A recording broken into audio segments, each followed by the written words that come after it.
Here's a problem every dungeon master hits. You're carrying the entire world on your shoulders, and it's exhausting. But what if your players could build half of that world for you and love the game more because of it? Here's exactly how we do it. Let's talk lore. Player involvement, like how much a player can influence the development of the world, the growth of the world. Every character that comes into it is bringing some backstory that's going to try to be trickled into the history of the world that you're creating. And it's a creation of a story together. So why wouldn't you want players to have some say on that? Of like, yeah, I want to go fight in dungeons and in mountains and on a ship. So that's going to help shape how the world's going to be built.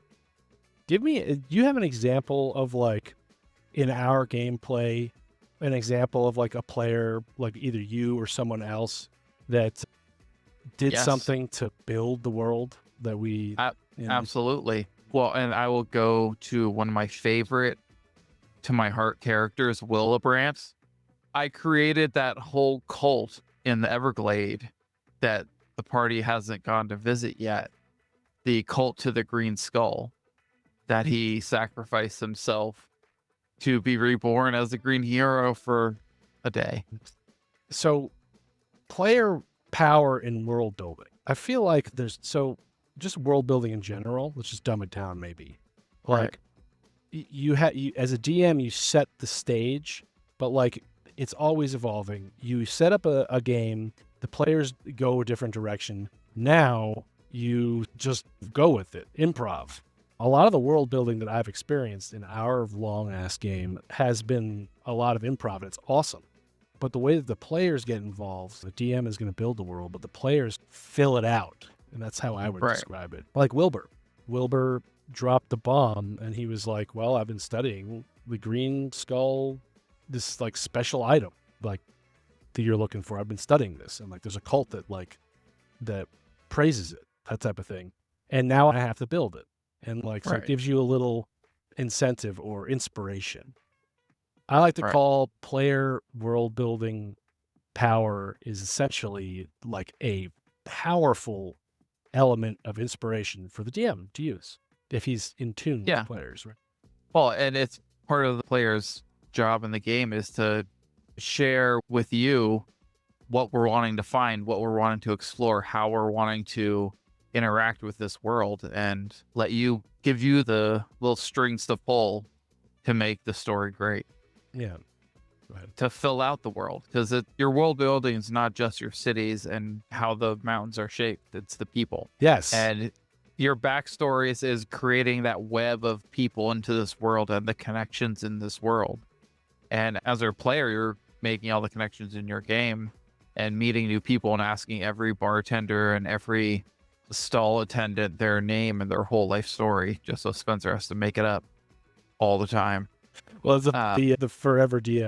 Yeah. Well, then you find out that every stall attendant in every city is named Bob, and now you start building this story of why is every stall attendant named Bob. That's hilarious. That would be very funny. But I've been doing a pretty good job. Like when you come up to my Power of World Building 1, you guys are trying to figure out what to do. Ask the DM what the character's name is. That's like my go-to thing. I've said it a long time. Hey man, what's this NPC's name and where are you from? And I'm trying to throw it right back at the DM. So like DM tools for player world building. Like, okay, I had a long day of work in the real world. I got kids. Lately, it's hard to sit down and like I used to be able to like write out everything and plan everything for the session. But like, I sort of know the dungeon. I know that we've talked about the 3 or the 5 room dungeon that we've done.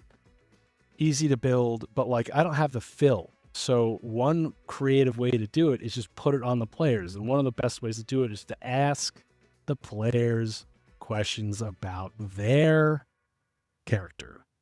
Yeah. Specifically using your background stories. Yeah. Put it on the players. You don't have to be the world building like Atlas. You don't have to have the whole thing on your shoulder carrying it around while you play the Dungeons & Dragons. Let everyone share in the world building experience and like rely on the backstories. That's why they're there. Well, we don't create the backstories to not use them. Like as a player, you're always wanting to like share all of this information, but it's hard to find the right moments and the time to be like, hey, this is my whole life story, and these are my goals and dreams in life. But when you create that moment for it, it's like, yes, I just want to tell all of this stuff and give you all the information I don't know if and it's, let everyone ask questions about it. but like it's a real good way. The DM is in control. Yeah. A player that comes up with something random, you don't have to always use it, but it's really fun to incorporate their ideas and the world building, their particular world building Right. into it. It makes it more like a team game than it does. Every time you incorporate little things like that, it makes it feel more unique and more that like your little quirks are affecting the rest of the world. Yes. Because why not? Because it's for fun. Yeah. Or like, so what would be a couple like examples, just small examples or like little tools that you think that we use in our gameplay to help facilitate player world building? And I'll go first. In the dungeons, I'll ask you what it smells like. And lately I've been having you guys tell me what your character is thinking. So you go into this room and Chris, Wilbur smells something. Tell me what it smells like. Go ahead. Tell me what it smells like. It smells like a slightly artificial raspberry sparkling water. And you Yeah. have a vivid memory. What is that? Yeah. And then let them tell, and then where did that memory happen? Now you have a place you have to build. Now you have maybe a side quest or like and you already are immersed. I don't want to know what's going on with the raspberry, but like, and how does that like, and then the fun part is like, how does that relate? Now that character's intrigued and it's like, does that have something to do with this dungeon? Yeah. Or Like, why did that have to be revealed? Yeah. Now does the party know and everyone else gets involved? Yeah. Immersion. Just like tools that you were saying that we use. Tools we use to help facilitate player world building in our sessions as DMs. Bring bits of that backstory into the sessions to see how they react, or drop names in conversations to see if they pick up on those things, to see if they're very interested in exploring that. Because you throw a name from a backstory and throw a little bait in the water to see if they catch and draw them into a conversation maybe they weren't wanting to. So if like Jake is sitting into the back, you drop the name of his dad and he's going to perk up and be like, hey, what do you know about my dad? Yeah, or you test your character's knowledge of his own self. I've done that. And you know what? Sometimes the characters don't bite, and that's fun. So another good tool is literally, I feel like those player moments where they're world building, if you're not live streaming like we do and we have video evidence of it, and you're playing normally, which is honestly the best way to do it, take the note of what that guy is saying, and specifically if it doesn't resonate or it doesn't like, I asked Jake what his dad's name is, he's busy focusing on the dungeon or whatever, and he doesn't remember, or he doesn't know. Later on, maybe he gets like a vision of his dad, and now you have like the power to like play with the players. I like that. It's just a way of, it's a different layer of immersion. It's usually all very funny to me, to like put the players on the spot, whether it's like the smell of the room or you have a vision. I feel like I'm going to incorporate different ways to do that.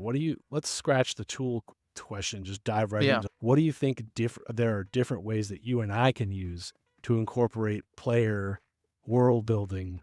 You get a message. You can get a message. Another tool that you can use, just go to your players and ask them for more information about their backstory. Yes. Just go and say, hey, you talked about this person. Explain more for them. Let them elaborate into those spaces in the story. Those pieces, you take all your characters' backstories and try and piece them around to see what you can throw in where. And say one area fits really well and it might actually blend into the regular storyline and make it a real connection. So you're like, hey, explain this, expand this, get their feedback on how they lived. I do not give you enough credit for how intelligent that is.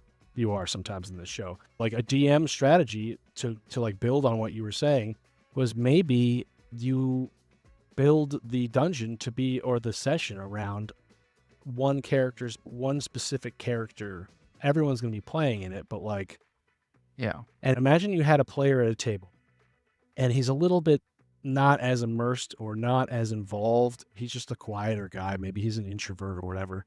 Right. He's playing, but he shows up, but you want to get his side of the table. Maybe you build the whole thing around him. And like you have notes from his past, his backstory. You ask prior to the session, not giving it away that you're doing it about him, but like, hey, I need a little bit more information for your next session. Or a spotlight. You have Every to, character loves it. yeah, or like the other characters have to say something that they know about that character to get through the dungeon before the room collapses or something. Oh. And so like now now you're building out. That's the way to get the player involved. But like the world building aspect of the players is endless. It's almost as endless as the DMs, quite honest. World building with allowing your players to world build. I think it's very important. I think it's crucial for the immersion. I think it's great for you, gives you a break, it lets them build things. You have no idea what kind of cool ideas they have in their mind. Like Matt, like some of his stuff is crazy. And I love incorporating like the stuff that you guys say into the session, or just take notes for next session. Cause like, it's like plot point or like thoughts is like hilarious. Like, very fun, right? Getting those player motivations and finding out what they're wanting to do and where they're wanting to go is going to create parts of the world, parts of the story. It is going to bring their immersion and allow them opportunities to build in the world. Of like, we're in this town, we really want to find a waterfall and go swim at a waterfall. Okay, there's going to be a waterfall nearby. Or I want to go find the Thieves Guild in this town. I didn't have one planned, but hey, that's a cool idea. There's a Thieves in this town now. So like, how would you do? Would you like to be like, hey, when you, or just ask them like, hey, what are you guys wanting to do? Is there anything that you would want to look at or try and find in this town? Just ask them. Immersive, and I feel like that is the world building from the player, and I feel like it's very important. I feel like the world building with the players is one of the most essential aspects of the game. Like when I was doing it and creating the world, I thought it was all on me, and then like 2 years later, like a lot of that world, and I still consider it mine, was built by you guys. It is actually ours. It's like really ours. Yeah.